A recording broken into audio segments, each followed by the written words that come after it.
इसे और मारो इसे, ये इसी लायक है। अरे मारो गया। सरपंच जी, कालिया को चोरी करते हुए हम सब ने रंगे हाथ पकड़ा है। अब इसे गांव से बाहर निकाल देने में ही हम सबकी भलाई है। तो देर किस बात की है, अभी इसे धक्के मार के इस गांव के बाहर का रास्ता दिखा दो।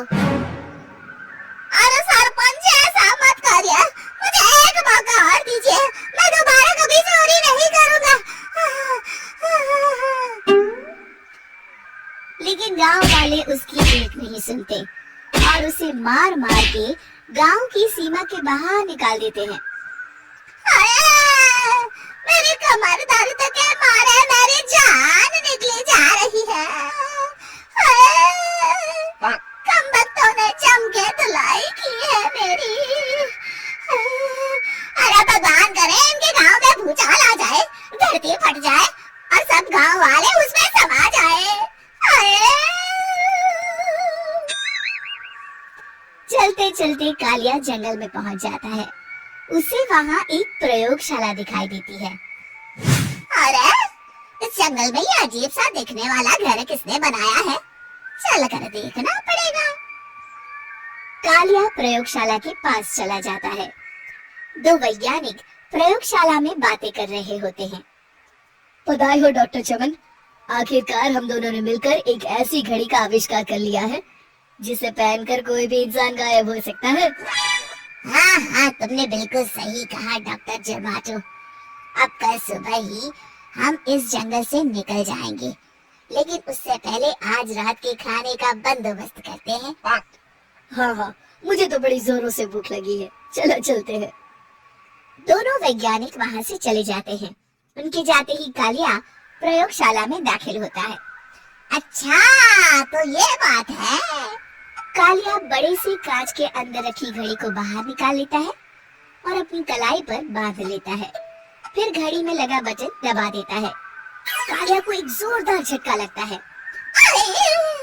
कालिया अपने आप को आईने में देखता है तो उसका पूरा शरीर पूरी तरह से गायब हो चुका होता है। अब तो जो चाहे वो कर सकता हूँ। सबसे पहले मैं उन सभी को सबक सिखाऊंगा। गाँव वालों, मैं आ रहा हूँ। कालिया गांव की ओर चल पड़ता है। थोड़ी देर के बाद दोनों वैज्ञानिक वहां आते हैं। अरे ये क्या, लगता है कोई हमारी घड़ी चुरा कर ले गया है। ये देखो पैरों के निशान। अब क्या होगा, अगर वो घड़ी किसी गलत हाथों में पड़ गई तो अनर्थ हो जाएगा। तुम चिंता मत करो, हमारी घड़ी में जो बैटरी लगी है ना, वो सिर्फ 24 घंटे चलेगी। उसके बाद वो घड़ी काम करना बंद कर देगी। उधर दूसरी तरफ गांव में सरपंच अपने घर में सो रहा होता है। तभी एक आहट से उसकी नींद खुल जाती है। अरे कौन है, कौन है वहाँ? बड़े मजे से सो रहा है, आज मैं तुझे नहीं छोड़ूंगा। कालिया पास में पड़ा डंडा उठाकर सरपंच की पिटाई शुरू कर देता है।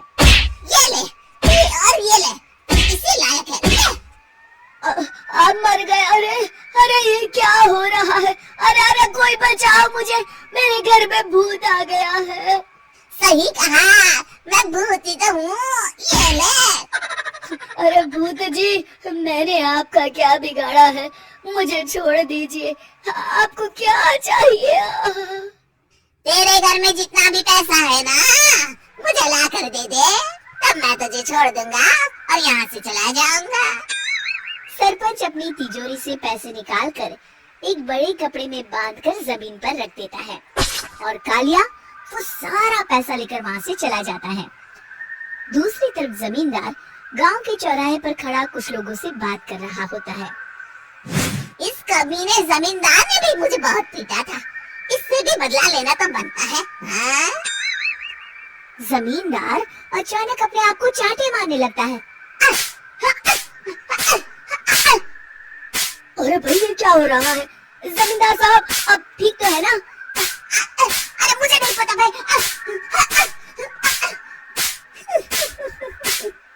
अरे मर गए रे, ये तो पक्का किसी भूत प्रेत का काम है। जमींदार के अंदर कोई भूत आ गया है, इससे पहले कि ये हमारे अंदर आ जाए। मनोहर भाई, अपनी जान बचानी है तो भागो यहाँ से। ये क्या? अरे बाप रे बाप, मुझे तो भूतों से बड़ा डर लगता है, मैं तो चला यहाँ से। अगली सुबह इस घटना से पूरे गांव में दहशत फैल जाती है। सभी गांव वाले आपस में बात करने लगते हैं। अरे भाई, पता नहीं कहाँ से हमारे गांव में एक भूत आ गया है। उसने कल रात को सरपंच और जमींदार की खूब पिटाई की और उनके सारे पैसे भी लेकर चला गया। हाँ भाई हाँ, ये भूत तो मुझे बड़ा अजीब लगता है। मेरी समझ में नहीं आता कि भूत उन पैसों का करेगा क्या। अरे तेल में पकोड़े बना के तलेगा बेवकूफ। इस बात की चिंता करके कहीं वो भूत हमारे घर में ना आ जाए। तुम बिल्कुल सही कह रहे हो आर्या, मैं भी इसी बात से घबरा रहा हूँ। अच्छा, अब मैं अपने घर जा रहा हूँ, तुम सब भी अपने अपने घर चले जाओ, उस भूत का कोई भरोसा नहीं है। हाँ। तीनों वहाँ से चले जाते हैं। दूसरी तरफ कालिया सारे पैसों को एक खंडर में छुपा देता है। इतने सारे रुपए तो मैंने अपनी पूरी जिंदगी में एक साथ कभी नहीं देखे। इस तरह कुछ दिनों में मैं अमीर बन जाऊंगा। आज मैं उस मोटे बब्बन को अपना शिकार बनाऊंगा। सुना है दहेज में बहुत सारे पैसे और गहने मिले हैं उसे। रात होते ही कालिया बब्बन के घर में घुस जाता है। मिल गई तिजोरी। अब जल्दी से इसे खोलकर सारे पैसे निकाल लेता हूँ। अरे खुल जा, खुल जा। खुल गई। कालिया पैसे थैले में भर ही रहा था कि तभी बब्बन उसके बगल में आकर खड़ा हो जाता है। भाई क्या कर रहा है? अरे हट। अरे तेरी इतनी हिम्मत, मैं तेरे सामने खड़ा हूँ और तू फिर भी मेरी तिजोरी से पैसे चुरा रहा है। अरे मैं तो गायब हूँ, तू मुझे कैसे देख रहा है? कालिया अपनी घड़ी को देखता है। अरे इसे क्या हो गया है? हाय, लगता है बैटरी खत्म हो गई। अच्छा, तो आज मैं तेरी बैटरी अच्छे से चार्ज कर देता हूँ। अरे भाग्यवान, जरा मेरा डंडा तो लाना। ये मोटा मुझे नहीं छोड़ेगा। अरे भागो। कालिया भागकर घर के बाहर जाता है। बाहर सभी गांव वाले हाथ में डंडा लिए खड़े होते हैं। अच्छा, तो तू वो भूत है? मुझे माफ कर दीजिए सरपंच जी, मैं आपके और जमींदार जी के सारे पैसे लौटा दूंगा और आज ही हमेशा के लिए ये गांव छोड़कर चला जाऊंगा। शिक्षा, बुराई ज्यादा दिन की मेहमान नहीं होती, एक दिन उसका अंत हो ही जाता है।